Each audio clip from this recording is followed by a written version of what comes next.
Hello friends, चलिए आज की क्लास शुरू करते हैं। आज की क्लास बौद्ध धर्म पे होगी। जो लोग भी बीपीएससी 69th दे रहे हैं या फिर बिहार टीचर भर्ती दे रहे हैं, उन लोगों के लिए बहुत इंपॉर्टेंट क्लास है। ध्यान रखना, इस क्लास को पढ़ने के बाद आप छोटे से छोटे एग्जाम में या यूपीएससी तक के एग्जाम में भी बौद्ध धर्म के क्वेश्चन देखना, यहाँ से निकल जाएंगे। खुद से ही ट्राई कर लेना, ठीक है। तो चलिए स्टार्ट करते हैं। बौद्ध धर्म, पहले मैं हल्की सी स्टोरी सुना देता हूँ। बौद्ध धर्म का उदय कहाँ हुआ, कैसे हुआ, ठीक है। तो देखो, बौद्ध धर्म का उदय जब आपका उत्तर वैदिक काल चल रहा था। तो उत्तर वैदिक काल में क्या है, जातिवाद बहुत ज्यादा फैल गया था, जाति व्यवस्था, कर्मकांड वगैरह ये। तो इसमें जो निचली जातियां थीं, उनके अंदर एक प्रकार का असंतोष था। दूसरी चीज, जो आपके वैश्य समुदाय था, वो क्या है, अच्छा धनी हो चुका था, लेकिन उनको थर्ड नंबर पर रखा गया था इसमें। उनको जो कर्ज का लेन देन होता था, उसमें जो आपका ब्राह्मण धर्म था, उसमें माना जाता था ना कि ये पाप है। तो उनको उससे भी प्रॉब्लम हो रही थी। विदेश यात्रा, कहीं आप बाहर, आप विदेश यात्रा, उसमें ये नहीं था। विदेश यात्रा था आप एक राज्य से दूसरे राज्य में, क्योंकि उस टाइम देश की इतनी बड़ी अवधारणा तो थी नहीं। तो उधर भी जा रहे तो वो भी एक टाइप से पाप माना जाता था। तो हर जगह जब असंतोष था, उसी में एक परंपरा चली, श्रवण परंपरा, जिसने इन पूजा पाठ कर्मकांड वगैरह का विरोध किया। और इन लोगों ने सपोर्ट कर दिया, व्यक्तियों ने धन वगैरह से सपोर्ट कर दिया, जो निचली जातियां थीं वो आ गई इस धर्म में। और यहीं से आपके जैन जैन धर्म का उदय पहले हुआ था बौद्ध धर्म से। बौद्ध धर्म का उदय शुरू हो गया, ठीक है। धीमे धीमे लोग जुड़ते गए और धर्म एक विशाल होता चला गया।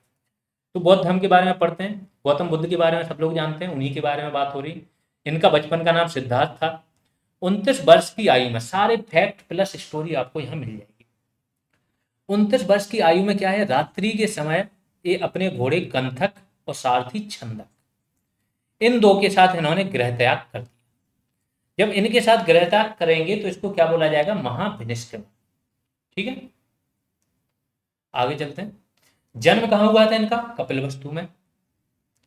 कपिलवस्तु के निकट, कपिलवस्तु एक टाइप का जिला था, ठीक है, निकट पिपरहेबा के लुम्बिनी गांव में। लुम्बिनी ऐसा माना जाता है कि नेपाल में, रुम्मिनदेही अभिलेख भी यहाँ पे आपको मिल जाएगा, ठीक। इनके पिता कौन थे, शाक्य गणराज्य था एक।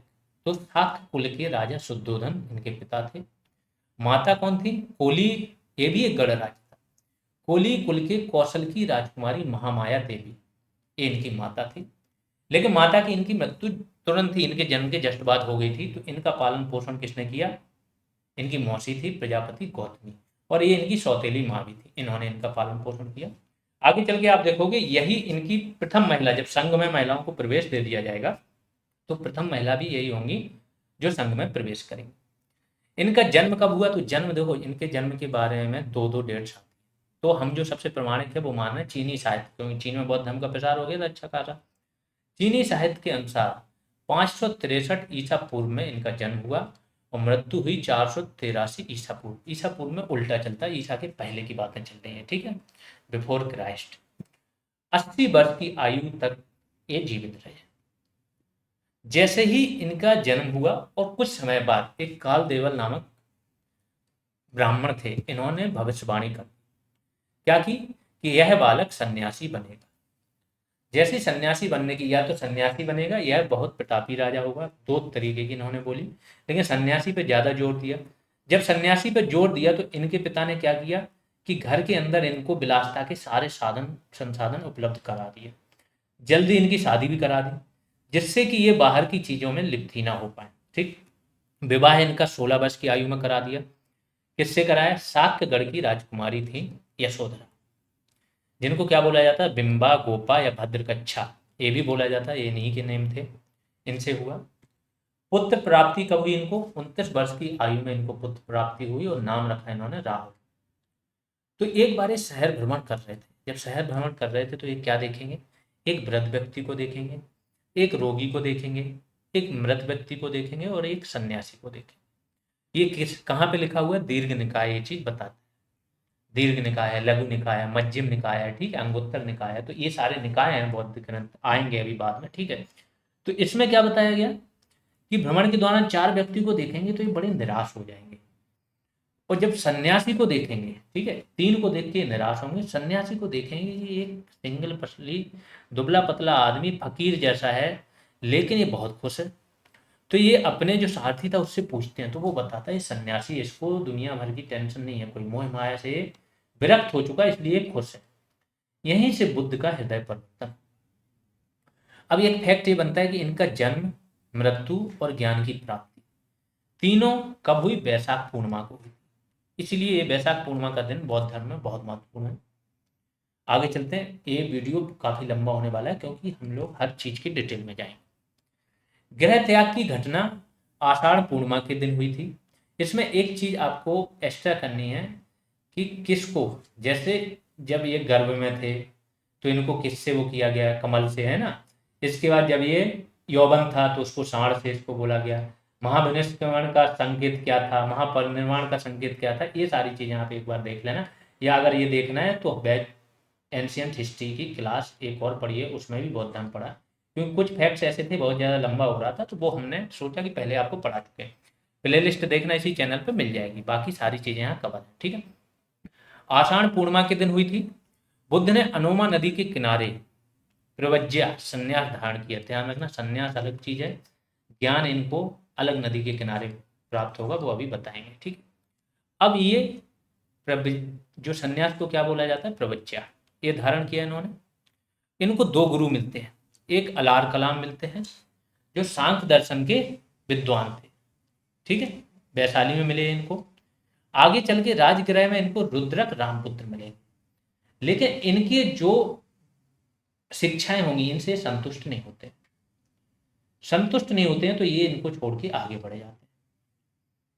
तो गया के पास उरुबेला नामक स्थान है जिसको बोध गया बोला जाता है। जंगल थे पहले तो प्राचीन काल में सब जगह, तो बोध गया वन पहुंचे। यहाँ पे ये अपने 5 साथियों के साथ कठोर तपस्या इन्होंने शुरू कर दी। एक हल्की सी स्टोरी सुना दो। जब ये तपस्या कर रहे थे तो क्या है, कठोर तपस्या में भूख वगैरह मतलब अन्न वगैरह भी त्याग दिया। अब करते करते एक दिन प्यास बहुत लगी तो पानी के लिए चले गए पास में तालाब। तालाब में गए तो ये इतने कमजोर हो चुके थे कि तालाब में फंस गए, निकल नहीं पा रहे, डूबने वाले थे। एक महिला आती है और इनको निकालती है, पैर पकड़ के निकाल देती है। तो जब इनको निकालती है तब इनको थोड़ा सा ये चीज समझ में आती है कि अगर यहीं पर रह जाते तो तपस्या वगैरह बेकार थी, जीवन ही समाप्त हो जाता। तो फिर ये जो कठोर है, जो अति वाला मार्ग है, उसको छोड़ के मध्यम मार्ग अपनाते। अब जैसे ये मध्यम मार्ग अपनाएंगे तो इनके साथी इनसे रुष्ट हो जाएंगे। तो इनके साथी कौन से थे? कौंडिल, अज, असिग, बप्पा और भतिया, ये इनके 5 साथी थे जो इनके साथ तपस्या कर रहे थे। जब इन साथियों ने एक देखेंगे, एक तो ये कठोर तपस्या इन्होंने छोड़ दी, मध्यम मार्ग अपना लिया, खाना आना खाने लगे। दूसरी चीज, अब तक ज्ञान की प्राप्ति नहीं हुई, इन्होंने उनको बोला था कि यहाँ पे तब करो ज्ञान का, तो इनको क्या बोलेंगे? पाखंडी। और पाखंडी बोल के वो इनको छोड़ के निकल लेंगे। अब बुद्ध फिर से आएंगे कहाँ? निरंजना नदी, जो फल्गु नदी है, इसी को ही निरंजना बोलते थे, गया में है ये। अभी फल्गु नदी पे एक रबर डैम बनवाया था नीतीश कुमार, ठीक है। तो बुद्ध ने पुनः निरंजना नदी फल्गु के तट पे तपस्या प्रारंभ। तो 29 की उम्र में पुत्र प्राप्ति हुई। उसी टाइम पे इन्होंने क्या? गृह त्याग कर दिया था। और 35 वर्ष की अवस्था में पीपल वृक्ष के नीचे सुजाता नामक कन्या के हाथ से 49वें दिन, 49वें दिन एक खीर खाते हैं। और खीर खाने के बाद बुद्ध को ज्ञान की प्राप्ति हो जाती है। जैसे ही ज्ञान की प्राप्ति होगी ये बोधिसत्व कहलाएंगे। और ज्ञान प्राप्ति की घटना को क्या? निर्वाण कहा जाता है। तो जो भी घटनाएं हैं, घर छोड़ा, ज्ञान प्राप्ति हुई, ठीक है, हर घटना को क्या बोला जाता है ये भी ध्यान रखना। बुद्ध ने सर्वप्रथम तपस और भल्लिक नामक 2 बंजारे थे, इनको बोध गया में ही अपना शिष्य बनाए, लेकिन अभी तक इनको क्या है? ज्ञान नहीं दिया। पहला भाषण ये आगे चल के देंगे, ठीक है। ज्ञान प्राप्ति के बाद गौतम बुद्ध कहाँ पहुंचे? सारनाथ। सारनाथ को बोला जाता है ऋषि पतन। ऋषि पतन के मृगदाव नामक जगह पे पहुंचे। यहाँ पे इनको वही 5 साथी मिले जो छोड़ के भाग आए थे। उन्हीं को ये क्या? प्रथम उपदेश देंगे। तो जैसे ही प्रथम उपदेश देंगे, इस घटना को बोला जाता है धर्म चक्र प्रवर्तन। इन्होंने सारनाथ में ही बौद्ध संघ की स्थापना कर दी। संघ मतलब एक प्रकार की संस्था। संस्था होगी, उसके अपने आगे चल के ग्रंथ होंगे, शिक्षाएं होंगी, नियम होंगे, स्थान होगा, और आगे चल के इसमें पूजा पाठ कर्मकांड वगैरह भी जुड़ जाएगा। ठीक है। इसके पश्चात अब बहुत इंपॉर्टेंट चीज आने वाली कि बुद्ध कहाँ कहाँ गए और कहाँ कहाँ कौन सी घटना घटित हुई। तो इसके पश्चात बुद्ध वाराणसी पहुंचे, वहीं सारनाथ के पास में ही है। यश नामक एक श्रेष्ठी पुत्र बोलते हैं व्यापारी, व्यापारी के पुत्र के घर पर रुके, उसका नाम क्या था, यश। फिर यहां से वाराणसी से ये कहाँ उरुवेला पहुंचेंगे। उरुवेला में 30 भद्र वर्गी, इनका मेन 30 युवक थे, उनका भद्र नाम का एक व्यक्ति उनका हेड था, तो इनको बोला जाता है भद्र वर्गी। ये युवक इनके शिष्य बन गए। फिर ये राजगृह पहुंचेंगे। यहाँ पे जो बिंबिसार था, आप देखोगे हर्यक वंश, प्रथम ऐतिहासिक वंश है आपका मगध साम्राज्य का, उसका प्रथम राजा बिंबिसार ही होगा। तो ये बुद्ध का अनुयायी था, तो ये क्या करेगा, इनको बेड़ुवन बिहार दान में दे देगा। यहीं पे सारिपुत्र, मौदगल्यायन और उपाली इनके शिष्य बनेंगे। आगे चल के आप देखोगे ये बहुत बड़े विद्वान हैं, सभी लोग बहुत बड़े बड़े बौद्ध ग्रंथ इन्होंने लिखे हैं। सारिपुत्र प्रकरण मिलेगा आपको, ठीक है। उपाली आपका जो है वो लिखेगा विनय पिटक, ठीक है। आनंद लिख देगा आपका सूत्र पिटक। फिर आगे चलते हैं लुम्बिनी, आगे आते हैं राजगृह से आगे लुम्बिनी। लुम्बिनी में ये क्या करेंगे, स्त्रियों को बौद्ध संघ में शामिल करेंगे। और किसके कहने पे ये करते हैं, अपने शिष्य आनंद के कहने पे करते हैं। लेकिन कर तो लेते हैं, लेकिन दुखी मन से बोल भी देते हैं कि जो संघ 1000 वर्ष चलने वाला था वो 500 वर्ष भी नहीं चले। ये इनको एक वो था, इस कारण बुद्ध को ये बोला जाता है कि महिला विरोधी थे। बट ऐसा नहीं था। फाइनली चलो मान सकते हैं आज के युग में कि जो फेमिनिज्म वाले हैं वो बोल सकते हैं इनको, लेकिन बुद्ध उस टाइम की जो परिस्थितियां थी, व्यवहारिक परिस्थितियां थी, उनको भली भांति जानते थे। इसलिए इनको बोला जाता है कि सबसे ज्यादा प्रैक्टिकल अगर कोई पर्सन हुआ है जो धर्मगुरु है या धर्म के जिसको प्रवर्तक बोला जाता है, वो ये थे। और जो चीज इन्होंने बोली आगे चल के संघ भोग विलास ये सबके अड्डे बन गए थे, वो धीमे धीमे बौद्ध धर्म के पतन का भी यही कारण बना। ठीक है। तो प्रजापति गौतमी प्रथम महिला, जो मैंने बताया इनकी मौसी थी ये, जो बौद्ध संघ में शामिल होंगी। संघ के नियम भी आपको जो मैंने वीडियो बताया है उसमें मिल जाएंगे, वहां पे देख लेना, एक वीडियो और देख लेना, तो बौद्ध संघ के नियम भी मिल जाएंगे कि 16 वर्ष की आयु होनी चाहिए, दास वगैरह यहाँ पे मिल जाएंगे, इस वीडियो में भी मैक्सिमम नियम मिल जाएंगे। फिर आप वैशाली आ जाएंगे आगे चल के। तो ज्ञान प्राप्ति के 8वें वर्ष वैशाली ये पहुंचेंगे। यहाँ पे लिच्छवियों, जैसे मैंने बोला वैशाली में 8 गढ़ राज्य थे, आगे चल के जब आप महाजनपद पढ़ोगे उसमें सारे गढ़ राज्यों की बात होगी। ठीक है। उसमें मुख्य गढ़ राज्य जो सबसे बड़ा था वो लिच्छवी थे, इसलिए लिच्छवी गणराज्य भी इसको बोला जाता है, या फिर बज्जी गणराज्य, वैशाली राजधानी थी। लिच्छवियों ने इन्हें कुशाग्रशाला नामक बिहार दान में दिया। वैशाली नगर की एक नगर बधू जिसको बोला जाता है वो थी आम्रपाली, ये गौतम बुद्ध की शिष्या बन गई थी। बिंबिसार की पत्नी थी क्षेमा, ये पंजाब की राजकुमारी थी। बिंबिसार ने 3 शादियां की थी। ठीक है। चेटक था राजा लिच्छवी गणराज्य का, उसकी पुत्री से की थी चेलना से शादी, क्षेमा से की थी। और आगे कौशल के राजा की पुत्री से भी, कौशला देवी से उन्होंने शादी की, वो आगे चल के आपको बताया जाएगा। श्रावस्ती आएंगे, फिर आगे बढ़ के आप श्रावस्ती आएंगे। ज्ञान प्राप्ति के 20वें वर्ष यहाँ पहुंचेंगे। अंगुली माल नामक डाकू इनका शिष्य बना, और सर्वाधिक उपदेश यहीं पे देंगे, और सर्वाधिक वर्षावास भी यहीं पे। जब वर्षा का समय आता था तो ये एक जगह रुक जाते थे, भ्रमण करना बंद करते थे, इसको बोला जाता है वर्षावास। ठीक है। तो सर्वाधिक वर्षावास भी यहीं पे करेंगे। मृत्यु 80 वर्ष की अवस्था में मल्ल की राजधानी पावा पहुंचेंगे आप। यहाँ पे चुंद नामक सुनार था, इसके घर पे सूकर यानी कि सुअर का मांस बना था, उसको खाने से इनको उदर विकास हो जाता। इसके पश्चात कुशीनगर में इनकी मृत्यु हो जाती है। तो मृत्यु कहाँ पे होगी, कुशीनगर। पावा में किसकी मृत्यु होगी, पावा में आप आगे चलोगे तो महावीर स्वामी की मृत्यु। इस घटना को क्या महापरिनिर्वाण कहते हैं। बुद्ध का अंतिम वाक्य था अप दीपो भव, स्वयं के दीप बनो। ठीक है। बुद्ध को अस्थि अवशेष, अब बुद्ध की मृत्यु हुई तो इनके अनुयायी बहुत सारे राजा थे, बौद्ध धर्म को बहुत सारा मतलब ये राजा लाइक करते थे। तो इन्होंने क्या किया, इनकी अस्थियां चूंकि पवित्र थी 8 भागों में बांटा गया। इन 8 भागों को बांट के उनको एक जगह रख के उनके ऊपर 8 स्तूप बनाए। ठीक है। तो जो प्रमुख स्तूप हैं वो बता देंगे। तो बुद्ध की अस्थि अवशेष को प्राप्त कर उस पर स्तूप बनवाने वाले शासक कौन कौन से थे? मगध का था अजातशत्रु। तो आपको पता होगा प्रथम जो बौद्ध संगीति हुई है वो अजातशत्रु के काल में हुई है, बिंबिसार का पुत्र था ये। कपिलवस्तु शाक्य गणराज्य, ठीक है, तो यहाँ पे भी बना है इनका स्तूप। वैशाली लिच्छवी गणराज्य का शासक था। बेठ द्वीप, बेठ द्वीप यहाँ पे ब्राह्मणों का शासन था। अलकंप में बुली का, पावा में मल्ल का, पिपलिब्बन यहाँ पे मोरी थे, और रामग्राम, ये आपका रामग्राम कहाँ पड़ता है? गोरखपुर के पास, यहाँ कोली। यहाँ पे इन सब जगहों पे क्या बना है आपका? बौद्ध के स्तूप बने हैं इनकी अस्थियों पे। अब बौद्ध धर्म के सिद्धांत देख लेते हैं। सबसे पहले भगवान बुद्ध ने 4 आर्य सत्यों का प्रमाणन किया। कौन कौन से थे? दुख, दुख है, और दुख का एक बहुत बड़ा समुदाय है, ठीक है, या दुख का कारण बोलते हैं जिसको, दुख का कारण है। फिर तीसरा क्या है? दुख का निरोध।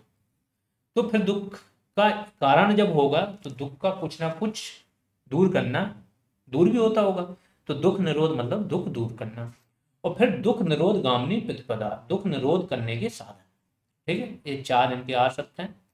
बुद्ध धम्म और संघ, बौद्ध धर्म के त्रिरत्न। जैन धर्म के त्रिरत्न अलग हैं, बौद्ध धर्म के बुद्ध धम्म और संघ, ठीक है। आगे चलते हैं।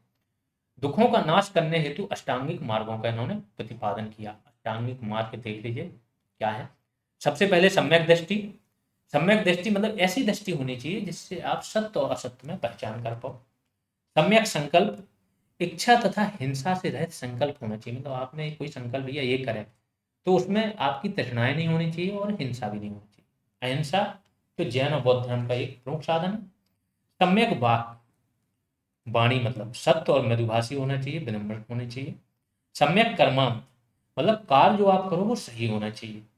सम्यक आजीव, जो आजीविका कमाते हो तो वो कैसी होनी चाहिए? सादा जीवन यापन करना चाहिए। आगे चल के जब 10 सील पढ़ोगे आप, उसमें बताएंगे, बोलेंगे कि जो आरामदायक बिस्तर है उसको त्यागो, है ना, जो खुशबू वाले फूल वगैरह हैं उनको त्यागो, भोजन का नियम है, सब चीज देते हैं।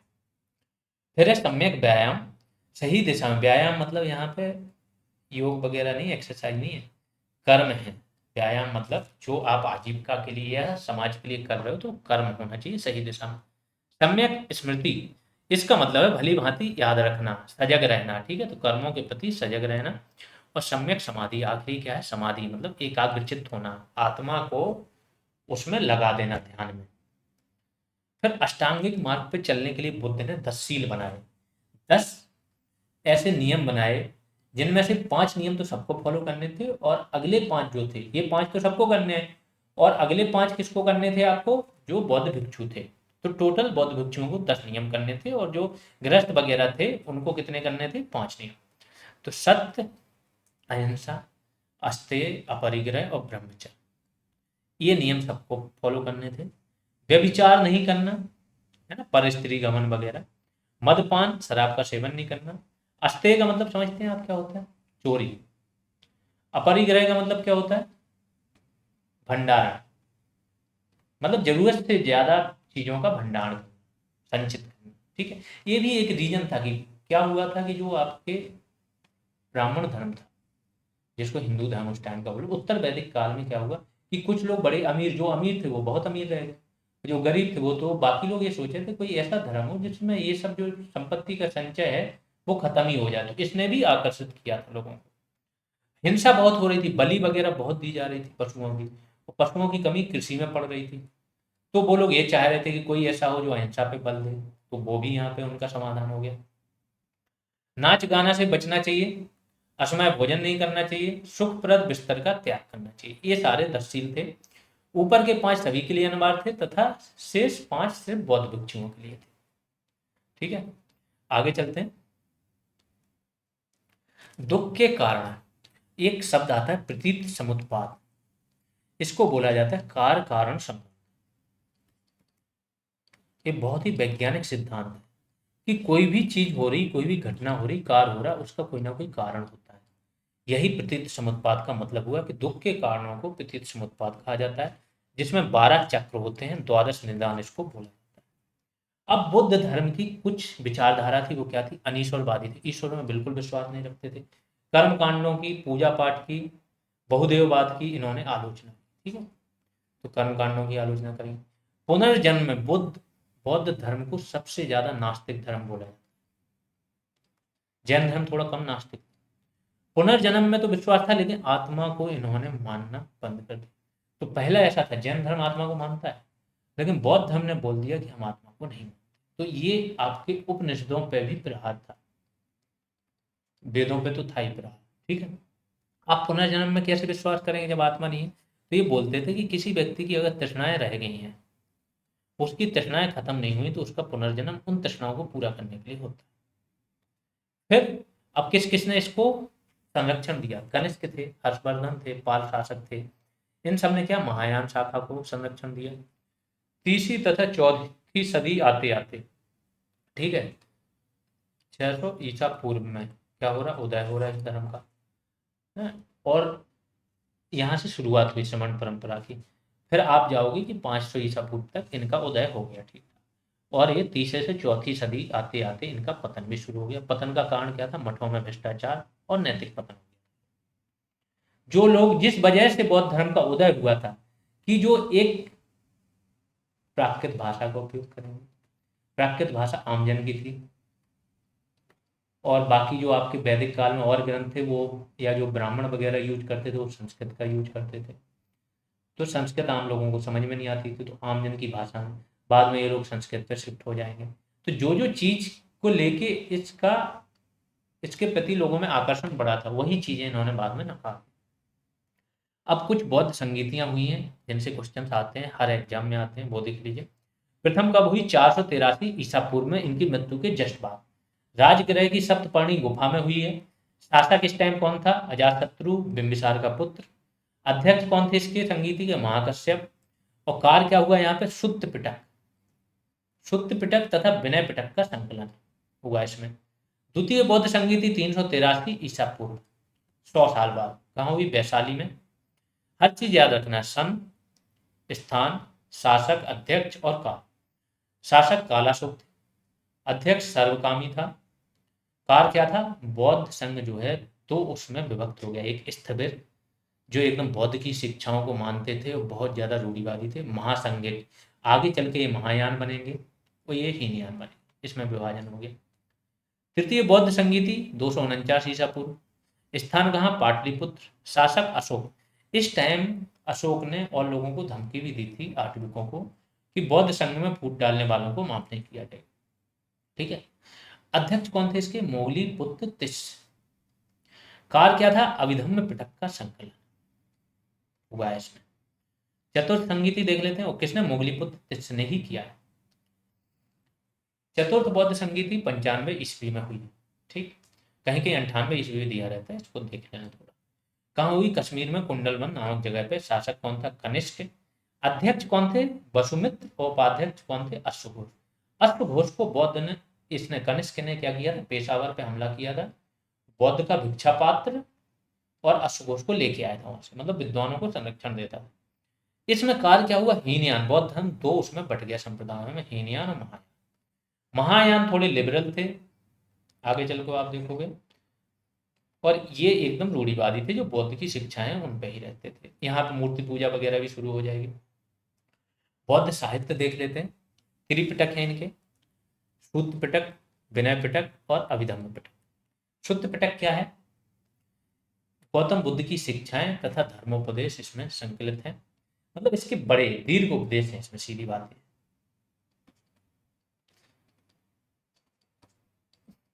इस संकलन किसने किया? आनंद ने। शुद्ध पिटक के 5 भाग हैं। तो दीर्घ निकाय, दीर्घ निकाय में क्या है? उपदेश है बुद्ध के। महापरिनिर्वाण, शुद्ध मतलब महापरिनिर्वाण प्राप्त करने के यहाँ पे मार्ग बताए गए हैं।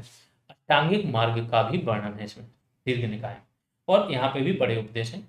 बुद्ध ने दीर्घ निकाय पर सुमंगल वासनी, कभी यहाँ पे बुद्ध घोष, ठीक है, बौद्ध धर्म के, इन्होंने दीर्घ निकाय पे क्या किया? सुमंगल वासनी एवं सामंत पाशादिका, एक टीका लिखी। किसी चीज पर टीका लिखना मतलब एक प्रकार से उसका अनुवाद कर देना। दूसरा मध्यम निकाय, इसमें छोटे उपदेश हैं बुद्ध के।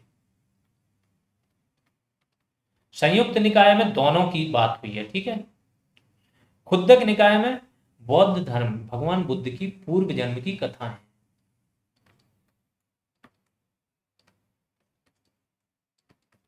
ठीक है, तो ये इनको क्या बोला जाता है, जातक कथा। आगे चल के अंगुत्तर निकाय, इसमें 16 महाजनपदों का वर्णन किया। फिर दूसरा आपका क्या है ग्रंथ, विनय पिटक। इसमें बौद्ध धर्म के नियम है और इसका संकलन किसने, उपालि ने किया। अभिधम्म पिटक ये प्रश्नोत्तर के रूप में है। बौद्ध धर्म की दार्शनिक व्याख्या की गई इसमें, और मोगली पुत्र तिस्स ने लिखा है इस ग्रंथ को, ठीक है।